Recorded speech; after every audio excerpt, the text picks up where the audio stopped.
sur la journée. Merci.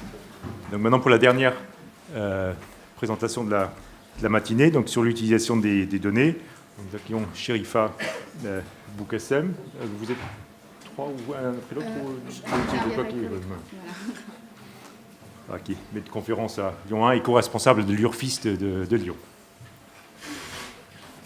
Bonjour à tous. Alors, je souhaiterais préciser tout d'abord que je parle pas seulement pour moi, mais également pour Christelle Cheval et François-Xavier Beaufy, qui sont juste là, et avec lesquels j'ai travaillé. Nous avons travaillé ensemble à penser cette contribution à la journée, au programme de la journée, autour de la question de l'éthique. Penser ensemble, mais à partir de nos travaux, à partir de nos activités, à partir un peu de nos statuts aussi, hein, et en essayant de couvrir de la manière la plus large, la plus exhaustive et la plus précise aussi le sujet. En sachant que ce sujet est forcément est abordé de manière quand même limitée, puisque cela concerne essentiellement nos activités de recherche, de formation et d'interaction avec les chercheurs. Alors, en termes d'éléments de débat au niveau national, mais également international, lorsqu'on aborde la question des données de la recherche, dans le contexte de l'open science, eh bien, c'est finalement un sujet assez récent, puisque la question des données, de la libération des données, du partage des données, de la réutilisation des données, n'est apparue dans les discours politiques, institutionnels, qu'il y a quelques années seulement. Et le constat finalement transversal qui remonte à la surface, c'est que les données sont pour le moment, à ce jour, globalement assez peu partagées, hormis certaines communautés qui ont mis en place des infrastructures, qui ont une culture, des pratiques sociales, une structure sociale de leur travail de recherche qui permet de le faire. À titre d'exemple, mais c'est un exemple parmi d'autres, tout le monde cite Nature, donc je suis un petit peu dans les tics habituels, un numéro spécial de Nature qui abordait la question des données et de la résistance ou de la peur ou de la frilosité des chercheurs à les diffuser, à les partager. C'est aussi le fameux data shameful neglect, hein, c'est-à-dire ces données que nous avons négligées, qui ont été négligées pendant des décennies, et que le numérique, parce qu'il faut aussi reconnaître qu'il y a une dimension technologique qui est là aujourd'hui présente avec laquelle on peut composer, et qui permet d'envisager que l'on puisse partager, échanger, publier des données, des jeux de données. Il y a aussi des infrastructures qui tentent de se mettre en place un peu partout, notamment en France avec Medial, qui est une archive de données, une composante de l'archive nationale, et puis des politiques institutionnelles, nationales, européennes, internationales, liées à un domaine aussi qui aborde frontalement la question des données de la recherche et la manière avec laquelle la notion d'open access ne se limite pas seulement à la publication, mais il fallait encore plus loin, rejoindre le grand chapeau de l'open science et envisager de partager, de réutiliser, d'exploiter les gisements de données. Alors, nous sommes particulièrement dans un contexte favorable. Hein. Alors, je vous rappelle, par exemple... Je vous rappelle par exemple la publication de l'Amsterdam Call for Action qui est apparu en avril 2016 et qui est pas seulement un manifeste mais aussi un texte politique fort d'un pays qui assure la présidence de l'Union européenne autour de la science, des données de la recherche et qui soutient clairement l'open access mais plus largement l'open science. Nous avons aussi un texte, le livre blanc du CNRS, une science ouverte dans une république numérique, qui clairement, sans donner de pistes claires, sans donner de prescriptions précises, mais clairement soutient l'open access et plus globalement l'open science. des déclarations aussi d'associations de professionnels des bibliothèques, et puis un discours politique porté notamment par une ministre qui soutient l'open access et l'open science. Alors, c'est un contexte favorable, mais en même temps qui est très hétérogène. Je pense qu'on l'a vu ce matin avec les différentes interventions. Et d'ailleurs, c'est ce qu'on disait avec Christelle et François-Xavier au moment de la pause. On va essayer autant que faire se peut, faire le lien avec ce qui a été dit par les intervenants précédents.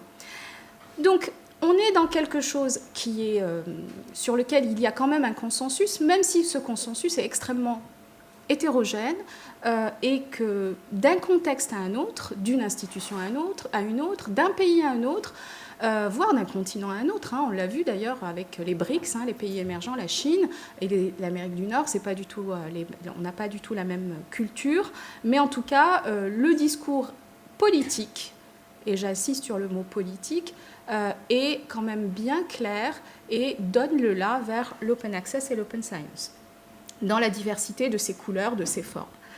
Alors, en même temps, lorsqu'on fait le lien avec cette journée, ce qui est quand même tout à fait intéressant, c'est qu'on peut se poser la question de savoir si la publication scientifique qui a connu différentes étapes d'évolution depuis l'arrivée du web n'est pas actuellement en crise. Elle a connu et elle connaît encore à certains égards des crises politiques, économiques, mais aussi est-ce qu'il n'y a pas aussi une crise liée à l'éthique, à l'intégrité, comme l'avait clairement démontré Sarah Carvalho précédemment. Donc, il y a le terme honnêteté, intégrité, responsabilité, autorité, crédibilité.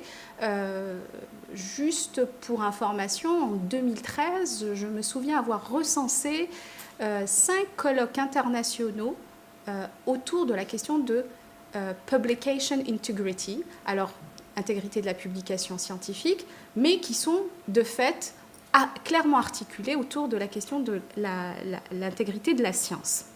Notre propos, Christelle, François-Xavier et moi, est plus tourné sur la question de la publication scientifique et des données. Alors, de fait, on retrouve ce qui a été mentionné, cité ce matin. Retraction Watch a quand même jeté, on va dire, a été une espèce d'éclair dans le ciel de la publication scientifique, en dénonçant des phénomènes de rétraction qui ont toujours plus ou moins existé, mais qui ont pris des proportions quand même assez inquiétantes ces dernières années. Et on peut justement se pencher sur ce phénomène. Est-ce qu'il y a plus de problèmes parce qu'on a les outils aujourd'hui, la technologie pour essayer de gruger, ou est-ce qu'on a au contraire justement plus d'outils pour détecter les problèmes? C'est un contexte quand même qui mérite d'être mentionné. Et alors que justement les débats souvent sont orientés vers la bibliométrie, l'évolution des modèles, ou plutôt l'organisation des modèles de l'open access, la question de l'intégrité de la publication scientifique est quand même une question transversale. Et juste pour vous donner un exemple, lorsqu'on se penche sur la question des données de la recherche, le scandale Staple, je ne sais pas, du chercheur hollandais, si j'ai bonne mémoire, Staple, avait vraiment fait beaucoup de bruit, et la preuve relayée par un billet de blog du journal Le Monde. Ce grand chercheur, ayant reçu plusieurs médailles, plusieurs titres académiques faisant partie des sérails de la recherche scientifique de haut niveau international en sciences sociales, avait à un moment donné été dénoncé par un doctorant de son laboratoire qui s'était rendu compte que ce chercheur avait un don, celui de produire des données de la recherche qui miraculeusement confirmaient toujours ses hypothèses, toujours très originales. Et donc il publiait très facilement, très rapidement des thèses assez révolutionnaires, enfin toutes choses étant égales par ailleurs, mais des articles très originaux, et je pense que Eric Lichthaus voit très bien ce que j'entends par des articles originaux qui marquent une rupture, une petite révolution, une petite réorientation de concepts théoriques, de modèles théoriques. Sauf que le petit problème consistait à observer que ce chercheur fournissait les données à son équipe et que l'équipe se contentait de patouiller dans les données.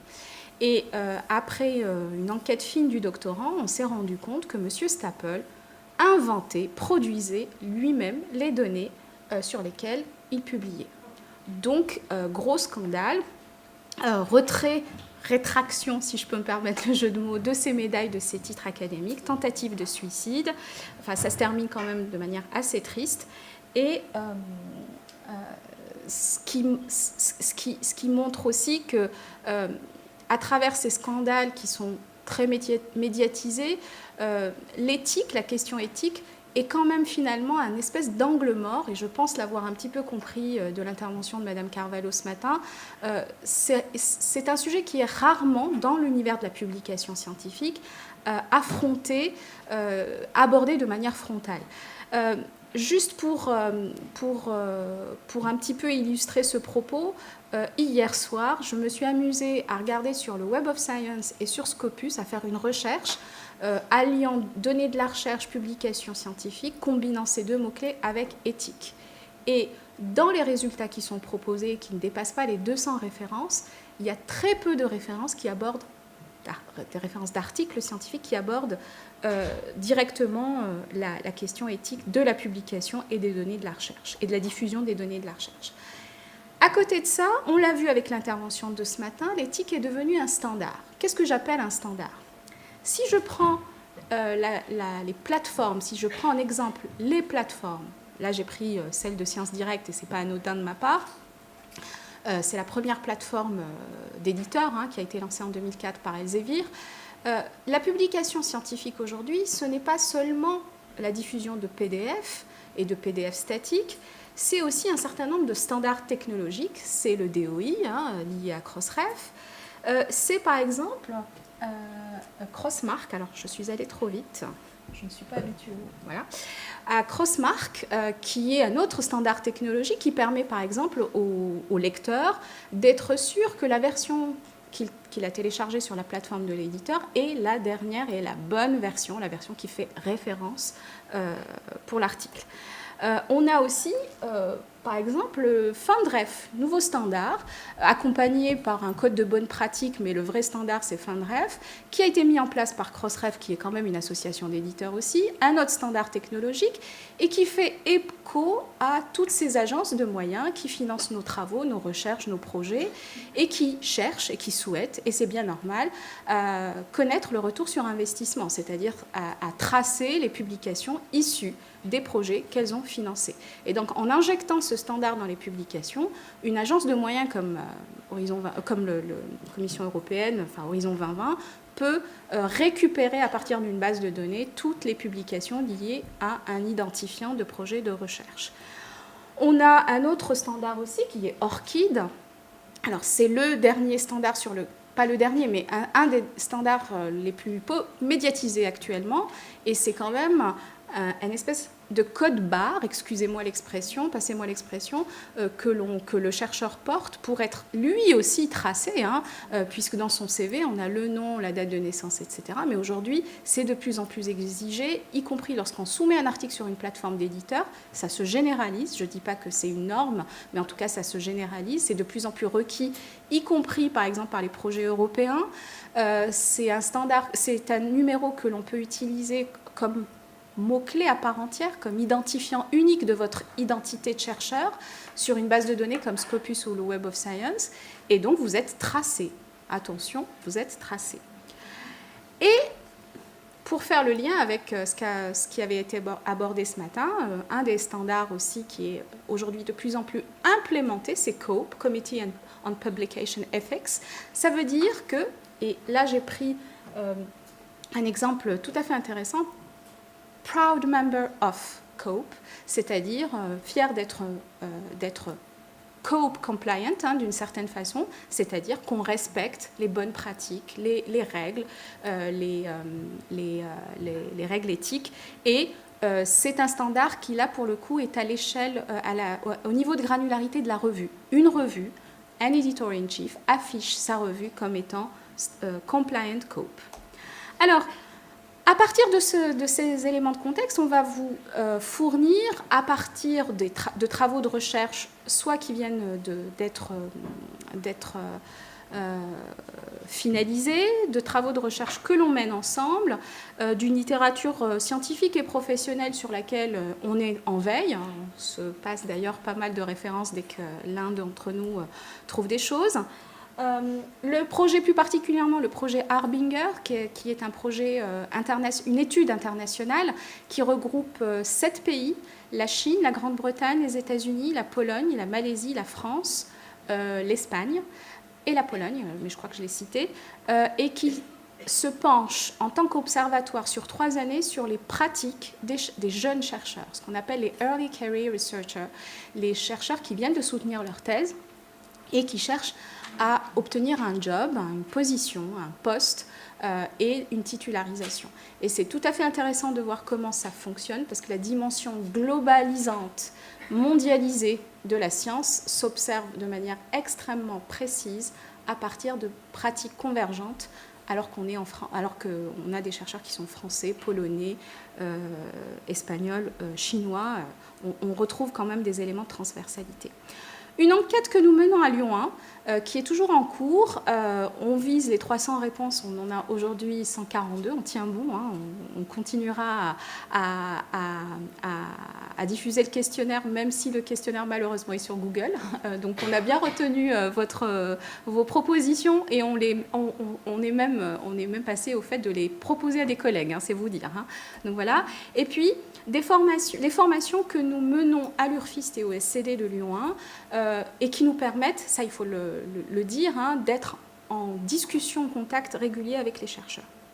Alors, ce matériau-là, qui est quand même très riche, est investi à l'aune de quoi? À l'aune des questions de savoir comment les chercheurs partagent leurs données. Qu'en est-il de la notion de réutilisation des données, qui est une notion très intéressante, mais qui mérite d'être quand même testée à partir de la réalité des pratiques des chercheurs, et comment l'éthique se positionne justement dans les arbitrages, dans les prises de décision, dans les pratiques des chercheurs au quotidien. Alors, ce qui est important à savoir, c'est que sur le projet Harbinger, tous les chercheurs nous disent moi je ne partage pas les données, hormis les biologistes, précision de taille, qui culturellement ont l'habitude de partager des données. Je ne partage pas les données parce que je suis en situation de concurrence permanente. Je suis en concurrence avec mes amis, mes camarades, voilà, on est tout le temps en train de courir les annonces de postdoc, les annonces de poste, et les données que je mets beaucoup de temps à produire, eh bien, tant que je ne les ai pas valorisées, et là c'est une valorisation par la publication, je ne les lâche pas. Et donc mes données, je vais les garder précieusement dans mon disque dur tant que je n'ai pas publié. Après, il y a un point d'interrogation. Une fois que je suis en poste, peut-être. Mais pour le moment, le poste, la concurrence, et comme vous le savez, quand on a une thèse et qu'on est en postdoc, l'objectif à ne pas perdre de vue, c'est de décrocher un poste pas trop tard, parce qu'à force d'enchaîner les postdocs, on devient un vieux postdoc qui n'a plus de valeur sur le marché,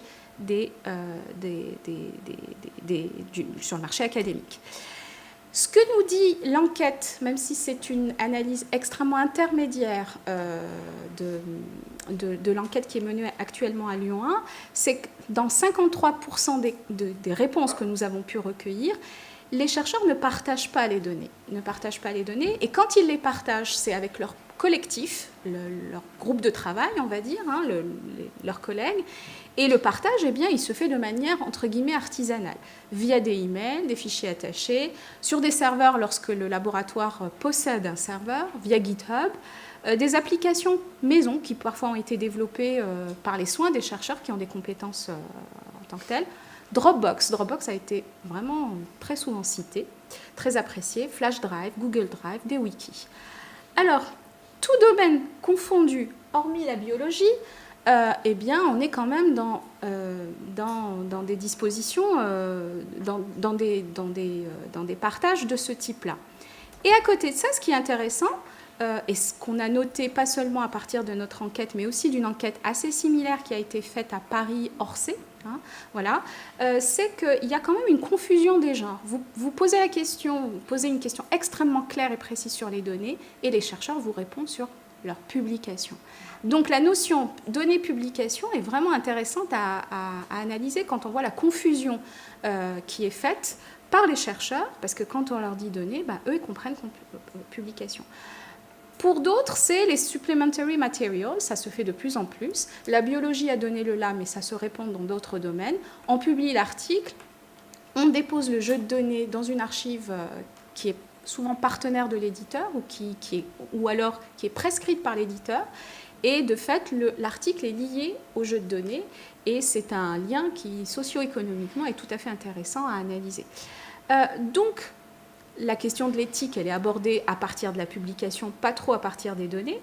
Et ce qui est intéressant aussi dans ce lien qui est fait donc, par le chercheur avec les données de la publication, c'est que finalement, ce qu'il comprend de la dimension éthique, ce qu'il fait remonter dans son discours, est lié à la politique de l'éditeur sur les données. Parce que de plus en plus, les éditeurs ont des prescriptions, des politiques très claires, éditoriales, sur quand vous soumettez un article, est-ce que vous le soumettez avec des données ou pas, ou est-ce que vous les déposez, est-ce qu'elles sont évaluées ou pas, voilà. Alors, en même temps, les craintes et les résistances, elles sont bien présentes, et dès qu'on précise bien qu'on parle des données, elles sont bien présentes et elles sont, je dirais, mondialisées là aussi. Alors, à part les disciplines, encore une fois, qui sont habituées à partager les données, qui ont les infrastructures et les archives de données pour, eh bien, un des propos les plus marquants qu'a pu fournir l'entretien, c'était un chercheur qui disait « mais les données, c'est pas comme les publications. Open access sur les publications, oui, parce que les publications, ça fait partie des communs de la connaissance. Les données de la recherche, c'est ce qu'on produit dans le laboratoire, c'est notre savoir-faire, c'est notre cuisine interne, et on n'a pas forcément envie de la partager. » C'est vraiment ce qui fait la valeur ajoutée, l'expertise du chercheur, c'est le cœur de son travail. Et par ailleurs, excusez-moi, il y a une petite faute de frappe, vis-à-vis des procédures extrêmement normalisées qui nous sont parfois proposées, voire imposées, on freine des cas de fer, et en plus, on voit arriver de loin, et là c'est une remarque qui est revenue quand même très souvent, et dans les entretiens semi-directifs, et dans les questions ouvertes du questionnaire, et dans les échanges que l'on a avec nos collègues, il y a le bâton de l'évaluation qui est peut-être derrière. C'est-à-dire qu'on va être non seulement évalué sur la base des publications que l'on archive, mais aussi sur les données, et ça, on n'est pas sûr de vouloir archiver toutes nos données, de vouloir les partager. On les conserve, mais on n'est pas sûr de vouloir les partager. Toutes, en tout cas. Alors, autour de la notion d'open science, il y a quand même, autour de cette notion qui quand même prescrit de jouer collectivement à large échelle, de modifier les modalités d'organisation et de pratique de la science et qui s'étend jusqu'aux données, eh bien, je rejoins complètement les propos de Sarah Carvalho ce matin. Il y a quand même des principes éthiques à garder à l'esprit. Et ces principes éthiques, ils sont parfois présents dans les prescriptions des projets de recherche au sein desquels les données sont produites. Typiquement, à partir de l'enquête de Lyon 1, ce qu'on peut remarquer, c'est qu'une bonne partie des recherches sont financées via des projets ANR, c'est 40%, de l'ordre de 40%. Il y a 10% quand même qui sont financés par le biais de programmes européens, IMU, mais il y en a quand même 47 qui sont financés à travers des choses très éclectiques, très hétérogènes, et qui ne sont pas du tout, qui ne répondent pas aux prescriptions. Donc finalement, le chercheur, il passe entre les gouttes de la différence des prescriptions. En termes d'infrastructure, quand on les interroge sur l'utilisation d'archives de données, eh bien, il n'y a quand même que 19% qui utilisent une archive de données pour archiver et donc partager leur jeu de données. Et à côté de ça, ces archives, elles sont très liées au domaine, à la culture, aux communautés qui les ont mises en place. Et à côté de ça, pour ceux qui n'archivent pas, eh bien, on continue à utiliser Dropbox, Google Drive, voire Zotero. On a eu des réponses du type Zotero. Et HAL ou encore Re3 Data, qui est un répertoire qui recense les archives de données, sont pour le moment très peu connus des chercheurs. Alors, donc, lorsqu'on fait un focus sur le travail, le travail d'expertise du chercheur au moment où il produit ses données dans son labo, autour d'une paillasse éventuellement, mais pas seulement, hein, parce que si je prends l'exemple des sciences humaines et sociales, lorsque je fais des enquêtes de terrain, que je vais interroger des chercheurs, que je fais des entretiens semi-directifs, je recueille des données. Hein, donc voilà, je n'ai pas forcément besoin de paillasse. Donc, dans le cycle de vie de production des données, eh bien, il y a quand même les enjeux d'évolution de carrière, de connaissances tacites, de toutes les connaissances tacites implicites qui ne sont pas verbalisées par le chercheur et qui, c'est de l'ordre de l'implicite. Il faut vraiment l'amener à parler de ce qu'il fait autour de ces données pour l'amener à penser des enjeux éthiques. Voilà. Ça ne vient qu'à travers un long processus de verbalisation. Et puis, il y a la question de la confidentialité. Dans le domaine de la santé, dans la mesure où l'objet de recherche est l'être humain, eh bien, la question de la confidentialité, de l'éthique et de la confidentialité ensemble, d'ailleurs, s'impose d'elle-même. Et on ne va pas partager des données sur lesquelles il y a un gros risque éthique, voire des interdits. Et donc, là, il faut se situer au sein de la discipline. Alors, c'est un propos que je tiens souvent. Attention, il faut prendre en compte les contextes disciplinaires. Alors, cette fois-ci, je me suis dit qu'il ne suffisait pas de le dire, il fallait le démontrer également. Et de fait, qu'est-ce qui détermine la responsabilité éthique du chercheur dans sa discipline, mais pas seulement d'ailleurs seulement dans sa discipline, c'est dans sa recherche. Parce qu'un chercheur peut mener des recherches de nature interdisciplinaire, ça fait partie de la nouvelle structure de la science, hein, des recherches, des projets d'excellence interdisciplinaires, mondialisés, globalisés. Voilà, je suis un petit peu ironique. Et de fait, sur des objets de recherche pluridisciplinaires, interdisciplinaires, les règles d'éthique du chercheur de son domaine peut-être ne s'appliquent plus et il faut qu'il s'adapte au contexte dans lequel la recherche se fait. Et donc il y a l'objet de recherche qui peut être l'être humain, voilà, et les choses sont claires, mais qui peut être par exemple une momie. Et dans l'exemple d'un archéologue qui travaille, d'un égyptologue qui a pour objet une momie, ben, une des priorités éthiques, c'est de ne pas endommager la momie lorsqu'il prend un petit bout d'ADN pour voir si c'est bien Toutmosis III. Voilà, donc ça c'est un élément extrêmement important. On a la place d'éthique dans la discipline. Produire des données, c'est aussi utiliser des instruments, des dispositifs technologiques, des logiciels. Quand on parle de partage des données, je ne sais plus qui l'avait abordé tout à l'heure, je crois que c'était le VP Recherche de Lyon 1. Partager des données, c'est aussi partager tout le contexte de production, d'élaboration de ces données. Et certains chercheurs le disent clairement, je ne partage pas mes données parce qu'il faudrait que je reconstitue l'environnement, l'univers dans lequel elles ont été produites, parce que sinon on ne les comprendrait pas. Certains nous disent, ils nous le disent clairement, mais de toute façon, mes données, personne ne les comprendra, il n'y a que moi qui sais comment elles ont été produites. Alors, il y a la question du consensus autour des méthodes autorisées, des méthodes non autorisées. Alors, en sachant que c'est une représentation que j'ai construite à partir des travaux de Whiteley, publié en 2000 et en 2010, et qui est un chercheur très connu sur sa caractérisation des spécificités disciplinaires. Hein. Donc voilà. Donc l'importance de l'interdisciplinarité, alors c'est une injonction politique aujourd'hui, mais elle ne se confirme pas dans tous les contextes. Hein. Donc ça dépend aussi où est-ce qu'on se situe. La diversité de l'audience, et oui, on parlait de sciences citoyennes. Est-ce que diffuser les données liées à la recherche va intéresser l'audience ? L'audience en tant qu'expert, les experts, les pairs, et est-ce que le citoyen va être intéressé ? Le rôle des pairs prescripteurs. Certaines disciplines se sont mises à partager les données parce que les pairs prescripteurs, les gatekeepers, ont donné le feu vert en disant ce n'est que comme ça que l'on va pouvoir fonctionner. L'informatique est un exemple très concret de ce phénomène-là. Le consensus ou absence de consensus qui peut exister autour de l'interprétation des résultats d'une recherche. La valorisation de l'originalité. Alors ça aussi, c'est un aspect sur lequel Eric Lichtfaus pourrait parler, puisque l'originalité est un risque à prendre ou à ne pas prendre, pour le chercheur, mais aussi pour l'éditeur qui va publier un article. Donc, est-ce qu'on va être dans cette prise de risque? Et de fait, pour conclure, d'une certaine façon, avant de conclure, mais en tout cas pour synthétiser, finalement, ces éléments extrêmement émiettés et qu'il a fallu aller chercher, interroger, récupérer, voire bousculer les chercheurs pour qu'ils puissent s'exprimer clairement sur ces questions-là, c'est que les grandes lignes que nous avions identifiées dans la littérature de recherche et professionnelle sur la question éthique autour des données, eh bien, se retrouvent.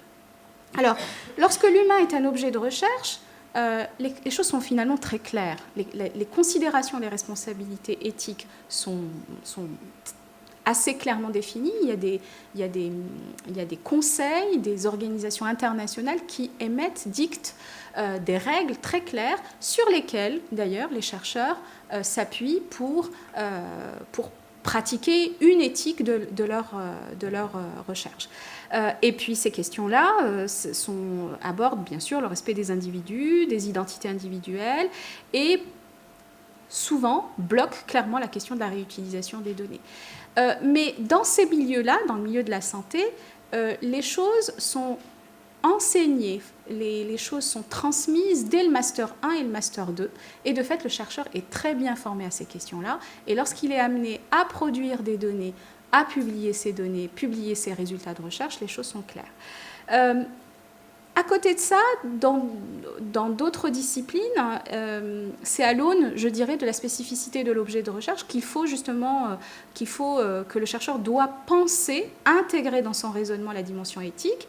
Et juste pour vous donner un exemple, l'effet one-shot, qui est de plus en plus cité comme un problème éthique dans la recherche, c'est-à-dire que si je prenais l'exemple de la chimie, je fais une expé sur ma paillasse, ça marche, super, j'ai des résultats positifs que je vais publier. Les règles éthiques de la science voudraient que je répète une deuxième, voire une troisième fois cette expérimentation pour voir si j'ai les mêmes résultats, si j'ai les mêmes facteurs qui se retrouvent avec les mêmes mesures, si j'ai les mêmes critères, pour être sûr que mon expérience tient la route et que je vais pouvoir, entre guillemets, la valoriser via une publication. Et pourtant, dans les labos, on a de plus en plus une consigne du one-shot, c'est-à-dire ça marche, eh ben, on arrête vite là l'expérience et on publie le plus vite possible.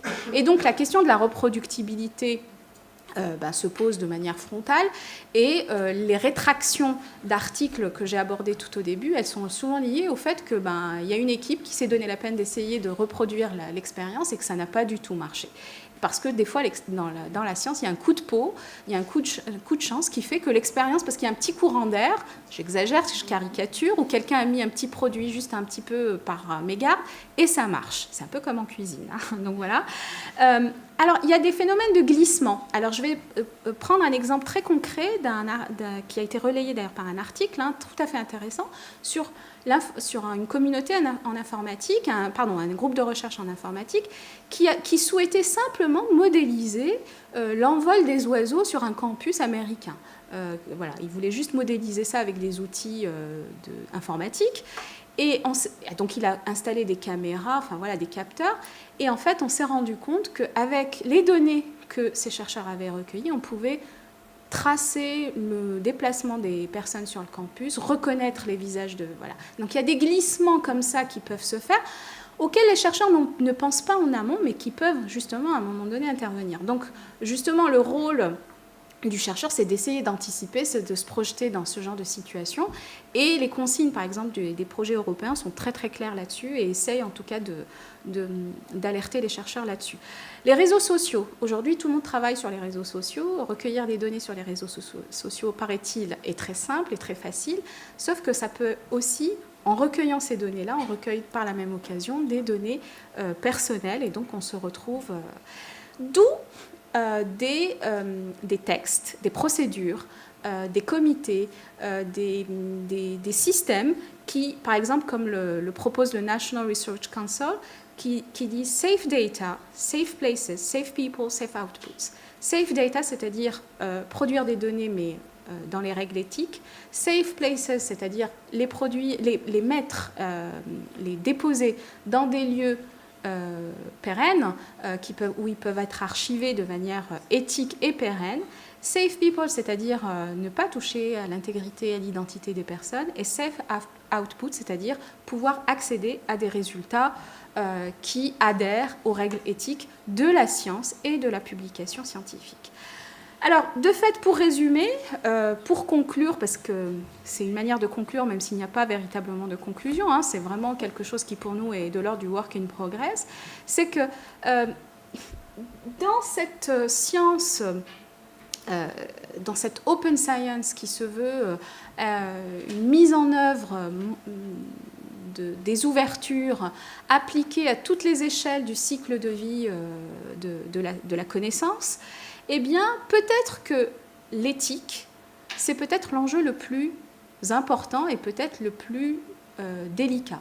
Parce que tout ce qui est business models, tout ce qui est modèle d'affaires, modèle socio-économique, modèle économique, voilà, il y a des nuances autour de ces concepts, on peut en reparler. Finalement, c'est un jeu d'acteurs, c'est un jeu de politique et les lignes peuvent bouger.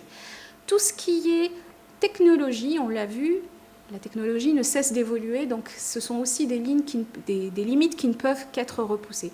Lorsqu'il s'agit d'éthique, c'est aussi la manière avec laquelle épistémologiquement le chercheur va envisager sa pratique de la science. C'est aussi les pratiques sociales au sein des communautés disciplinaires, et c'est là peut-être que la difficulté est la plus grande. Donc voilà, je mets fin à notre propos ici en vous proposant justement les références que nous avons pu mettre en commun et qui sont ici disponibles à partir de mon site YouLike, mais qui sont partagées avec François-Xavier et Christelle. Et merci pour vos questions. Merci.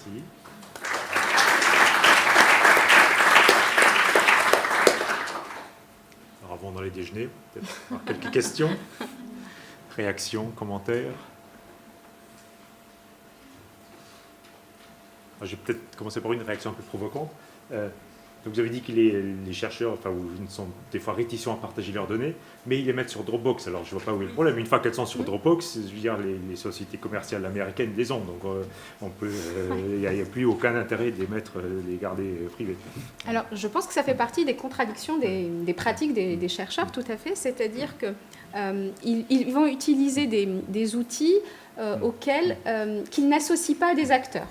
Ils n'associent pas Dropbox à un acteur économique, de la même façon qu'ils n'associent pas l'utilisation de Google Scholar au fait que c'est Google qui quand même donne une vision très biaisée du périmètre du monde académique. Voilà. Et par ailleurs, parce que pour eux, Dropbox, c'est quand même un lieu clos auquel n'accéderont pas d'autres personnes. Ce qui signifie que le danger pour eux, le danger de compétition, ne vient pas du producteur, de l'acteur Dropbox ou Google, mais du collègue d'à côté qui peut être leur concurrent sur un poste ou sur une promotion ou sur un projet. Voilà. Notre rôle, Christelle, François-Xavier et moi, a été de se mettre un petit peu à la place du chercheur et de voir comment il raisonne à partir de son univers à lui. Et ce qui est intéressant, y compris dans les débats qui ont eu lieu depuis ce matin, c'est de voir que finalement, entre les représentations que l'on peut avoir de l'open access et la manière avec laquelle le chercheur se saisit de l'open access, il y a quand même un énorme delta.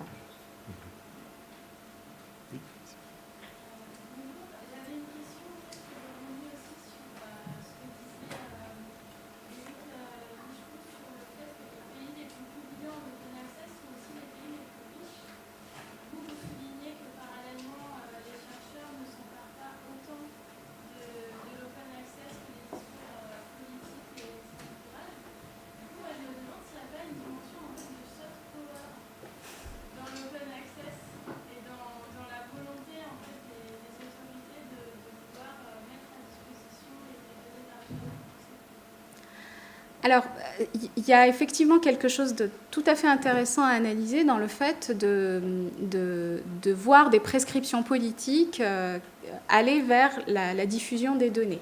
Je ne suis pas sûre, et là je parle en mon nom propre, que toutes les communautés et toutes les recherches autour de leurs données, peuvent être diffusées sur le web, partagées, réutilisées par le citoyen. Voilà, je suis convaincue que ce modèle-là ne peut pas être généralisé, globalisé.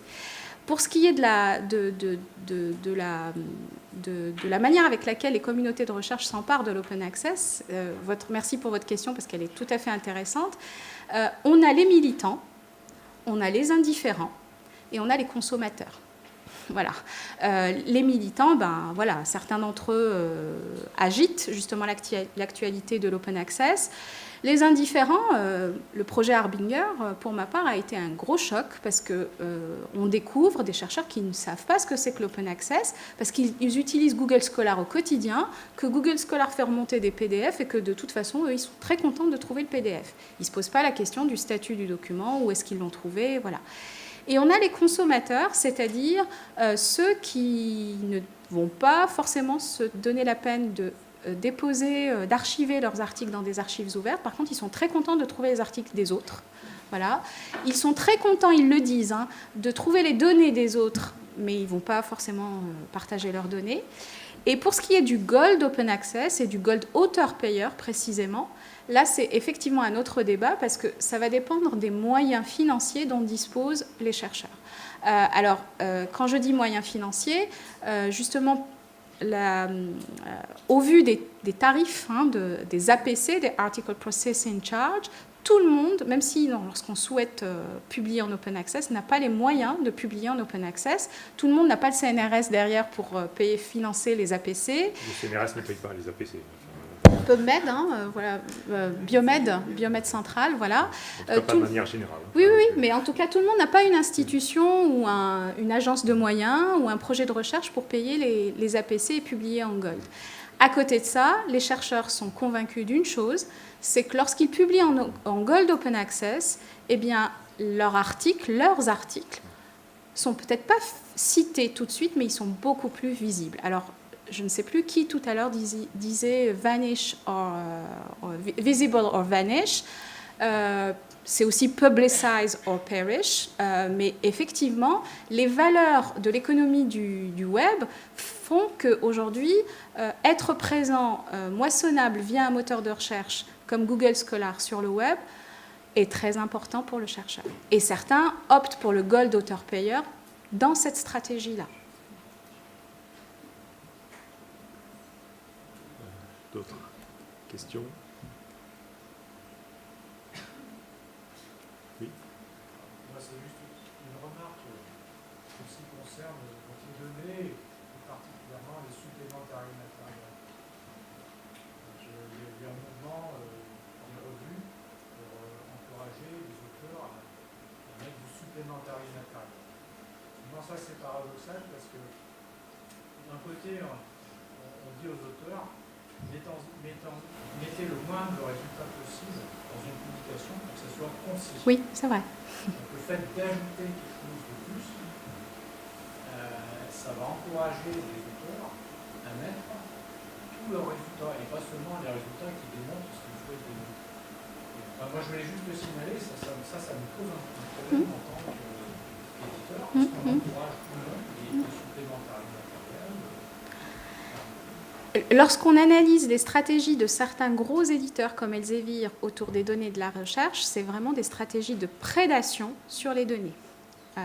C'est-à-dire que les données sont devenues une nouvelle niche de valeur dans l'édition scientifique, d'autant plus que l'édition scientifique bascule petit à petit, mais quand même les chiffres sont là, les études le montrent. Il y a de plus en plus de revues Gold, il y a de plus en plus de politiques européennes qui oriente.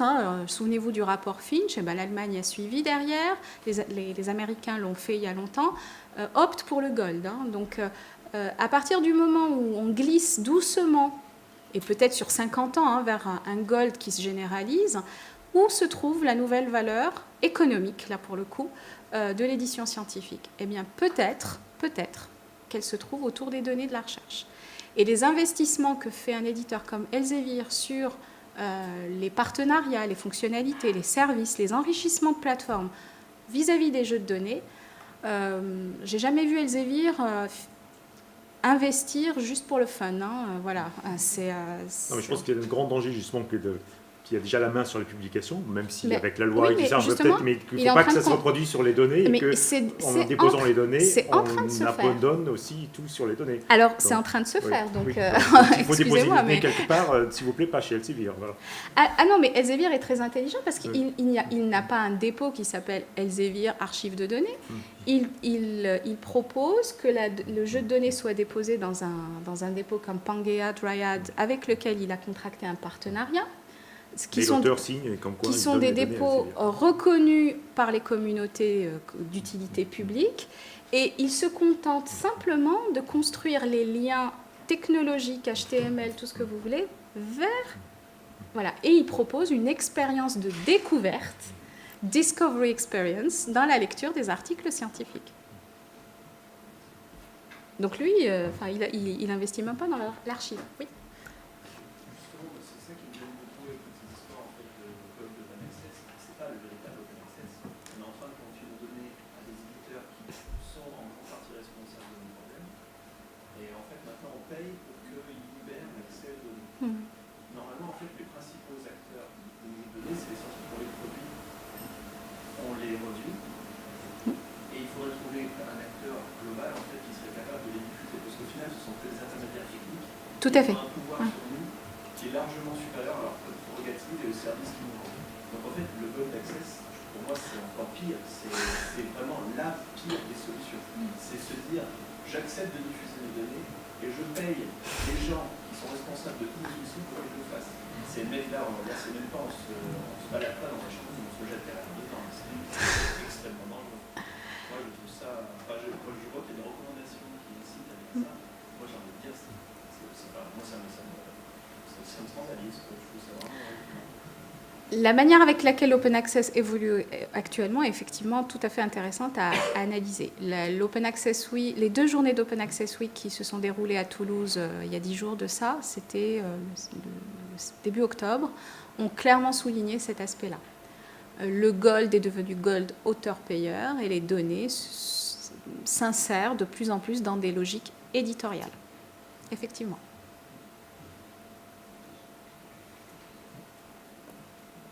Le pavé dans la mare. Je pense qu'il y a largement encore de quoi discuter longuement, mais donc on pourrait peut-être faire ça pendant le déjeuner qui est donc on va sûr. Et donc n'oubliez pas le quiz qui est à 13h45 avant d'aller aux ateliers. Merci à tous les intervenants. Merci à Christelle et à François-Xavier.